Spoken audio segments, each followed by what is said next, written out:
ketemu lagi dengan gua Eman Vigano. Teman-teman tadi udah nontonin sedikit ya kan, awalan video pembuka gue lepas tangan. Mungkin teman-teman juga udah sering lihat ya di Instagram, di medsos-medsos yang lain, teman-teman Vespa kita pada lepas tangan. Nah, motivasi teman-teman pada lepas tangan itu berbeda-beda ya, tergantung tiap orang-orang masing-masing gitu. Nah, kalau gue lepas tangan itu lebih cenderung buat ngetes Vespa gue stabil apa enggak.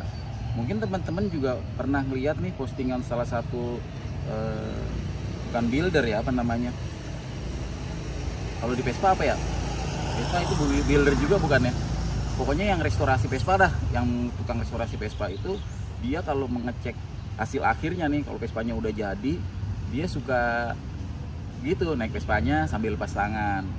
Itu tujuannya sih kalau menurut gue, dia mau ngasih tahu nih ke orang-orang, ini loh hasil kerjaan gue, alasan gue nih ya kan, stabil gitu. Loh bang, apa hubungannya bang lepas tangan dengan stabilnya Vespa?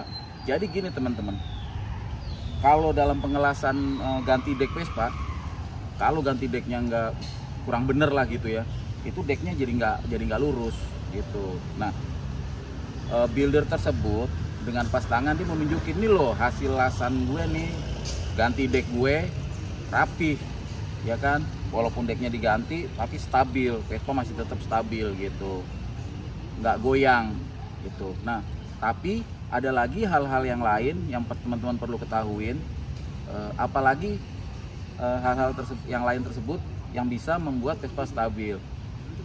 Di antaranya itu adalah karet sasis. Kalau teman-teman, karet sasis itu yang di sini ya teman-teman ya. Karet sasis itu yang di sini. Ini di setiap Vespa, di setiap agak nur dikit ya. Di setiap Vespa itu kan ini sasisnya di sini nih, ya kan. Nah, di mesin ini nih, di paha ayamnya itu di dalamnya ada karetnya. Nah, itu kalau karetnya itu udah koplak, ya kan, itu buat lepas tangan goyang-goyang bahaya. Itu cara ngecek karet sasis. Teman-teman sebenarnya bisa ada cara sederhana. Jadi kalau teman-teman Vespanya lagi parkir ya, lagi parkir kayak gini nih, teman-teman lihat dari atas. Jadi Vespa itu kan ada garis lurus dari atas, dari mulai setang sampai sini ke jok ke sini. Nah ini nih, ini natnya, terus turun ke bawah ke sini.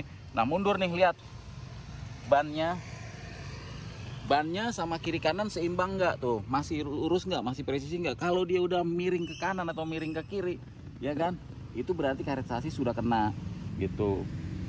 Itu teman-teman. Atau juga bisa engine-nya nih digoyangin, itu juga bisa. Jadi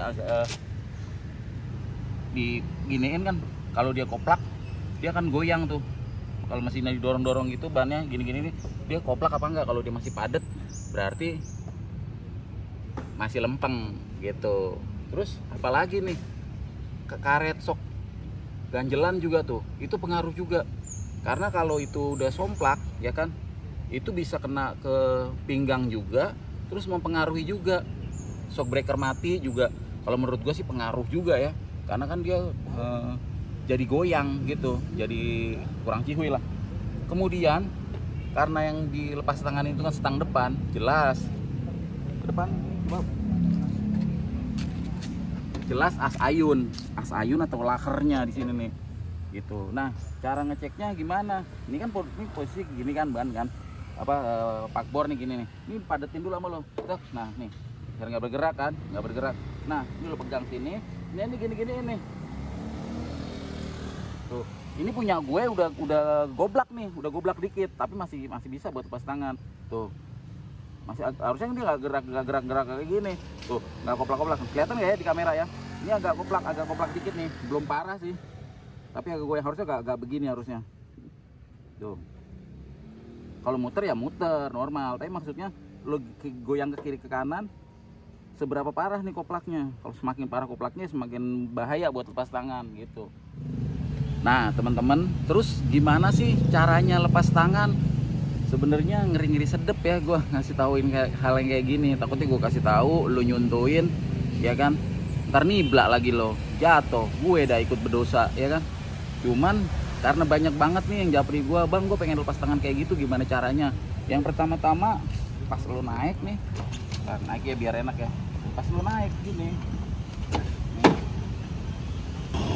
Pertama-tama setelah semuanya lo cek lurus apa enggak, bagus apa enggak gitu ya, tadi karet sasis, asayun depan. Nah, lo bisa hidupin, lo cari jalan yang lurus ya kan. Kalau bisa, namanya juga masih belajar, jangan di jalan raya ya kan. Terus lo masukin gigi 1, gigi 2 biar stabil dulu, lo gas, lo lepas tangan ini dulu nih ya kan. Lo lepas tangan sebelah kiri dulu, lo rasain, lo udah bisa nih pakai tangan satu doang. Nah, lo pelan-pelan nih lo angkat gitu, lo angkat. Itu kalau cara gue ya. Atau lo bareng-bareng lo angkat gini, lo angkat dikit-dikit dulu gitu, lo angkat dikit dulu, lo angkat dikit tuh gitu. Biasanya sih kalau gue gitu. Nah, terus lo coba aja, lo coba dikit-dikit gitu. Yang penting tangan lo jangan jauh-jauh dulu nih dari setang. Jadi kalau lo header atau tiba-tiba motor lo goyang stangnya, lo langsung bisa balik lagi ke setang, bisa ambil handle lagi gitu ya gitu.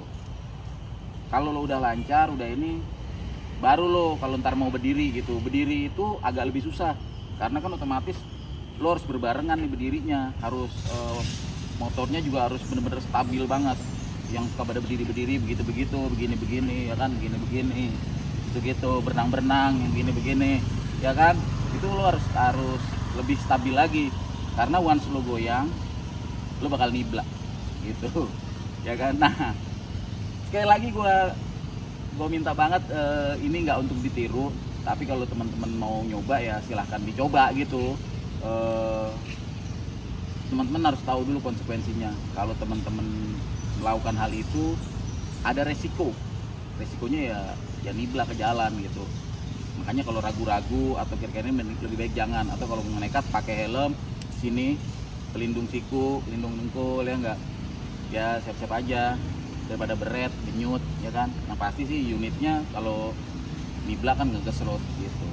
Dari gue itu aja sih ya, tayangan yang banyak ditanyain tapi mungkin menurut gue nggak perlu dicontoh juga gitu. Walaupun gue suka ngelakuin juga bukan buat gegaya-gegayaan, ada tujuan yang situ ya enggak.